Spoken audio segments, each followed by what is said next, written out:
In this video guide, I will show you step by step how to cancel MyPerfectResume subscription.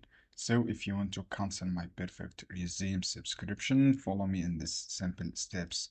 Go to MyPerfectResume, this is website. When you go to this website, go to profile icon, go to setting.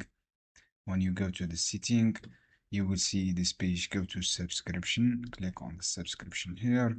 You will see this page. From this page, you can cancel your subscription successfully without any problem, or you can use these customer services. Click this one, and then you will open page, a pop email page, as you can see here. Just wait a few seconds here, and then you will see this email page. Click request cancel subscription. After that, write your this details from here.